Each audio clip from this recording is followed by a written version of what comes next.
All right, welcome back to the channel. It's been a couple of years since I've made a video on YouTube or any other platform for that matter. But anyway, I got busy with work and life and decided to get back and was busy with that for a couple of years. And now I'm back to my retro computer hobby since I have a little more time on my hands. I've got this new to me Commodore 128. Um, it was in really rough shape, and if I can get it at a reasonable price, I'll buy rougher looking computers just to kind of troubleshoot them. I enjoy something I enjoy. I'm not doing this for making any kind of money. It's just that I like on YouTube or anything. I just like working on old computers and especially Commodore 64s and Commodore 128s, C128s, or 128s, depending on your preferred name for them. But this particular computer was very rough. I just hooked it up. I haven't powered it on yet, so this will be a surprise for all of us. This is what the keyboard looked like. So definitely really bad looking, stored in bad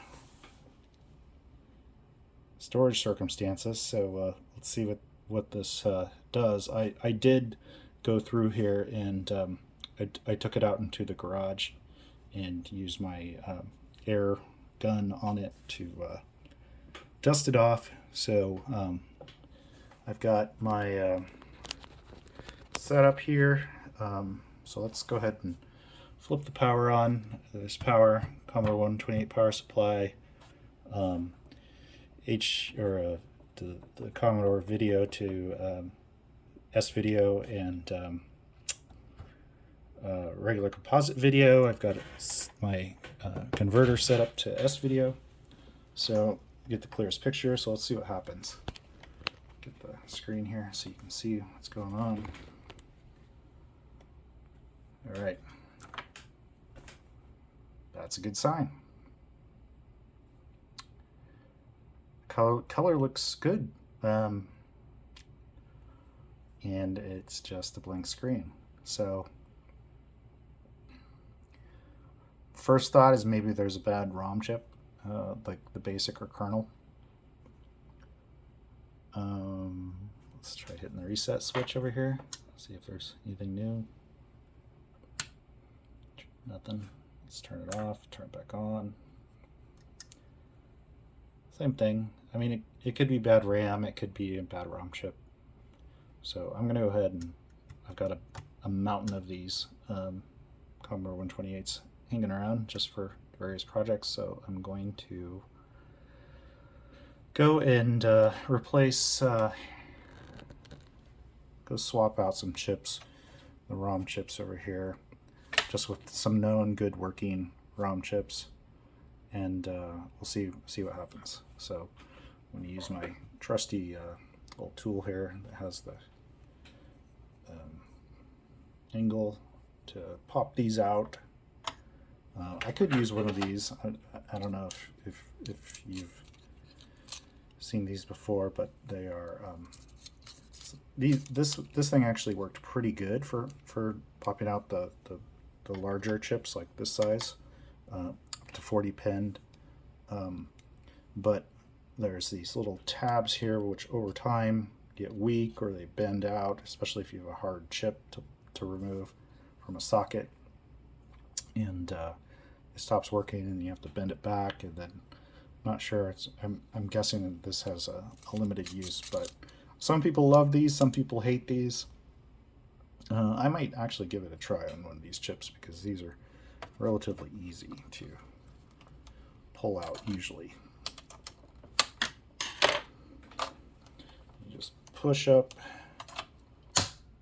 and then lift, and yeah, it worked on these. So it's got the chip, all the pins are nice and straight. Sometimes a little difficult to remove these, but yeah, there it is. There's one of these ROM chips. I'll go ahead and swap these out. I might just swap them out one at a time and see what happens.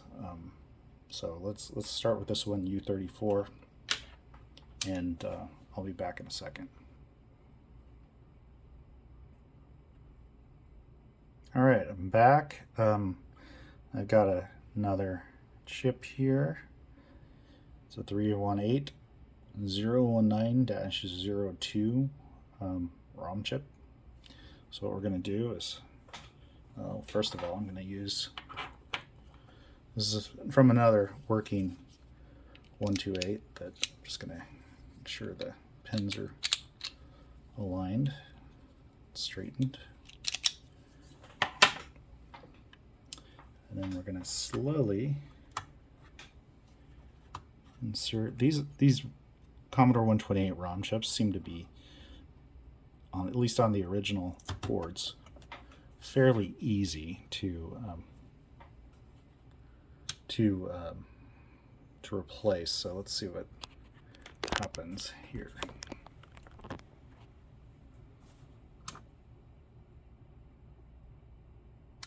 There we go. That was the issue. That was U34.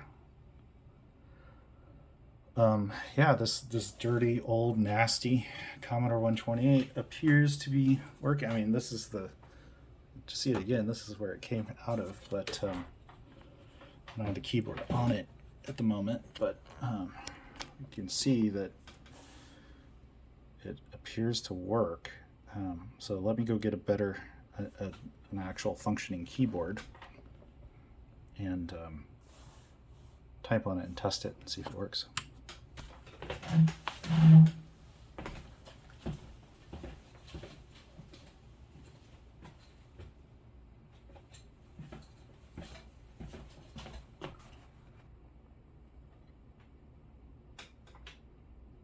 Okay, I've got another keyboard, Commodore 128 keyboard here.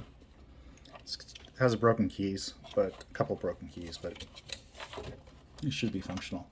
So let's go ahead and connect this over here.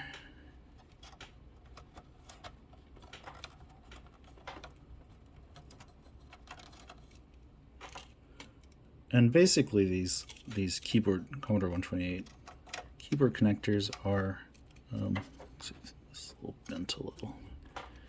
They are basically DB25s from what I can tell.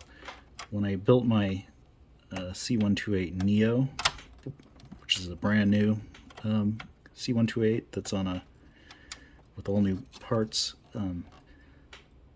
this part was hard to find, and I realized that it was just basically a DB25 socket. So that's what I ended up using over there.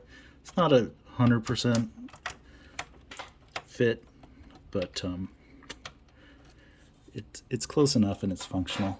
Let's see, some of those pins are still bent, so I'll be back in a second after I've used this. Let's actually just use this tool to bend. Looks like this pin is bent slightly, so we'll push that back. Looks like this one's bent slightly, and this one's bent. Looks like someone was kind of careless removing that connector keyboard before, but we'll get it on. Oh, there it goes. So, keyboard's on. Let's fire it up and see if it types.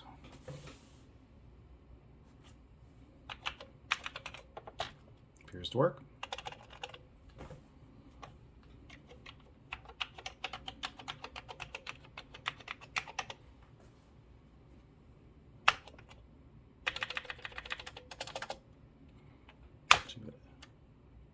Oh, something happened. That could just be this keyboard causing that problem. Oh, it's stuck down here.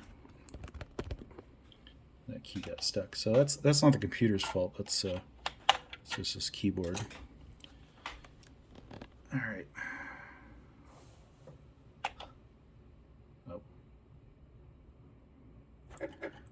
must not be a spring on that key.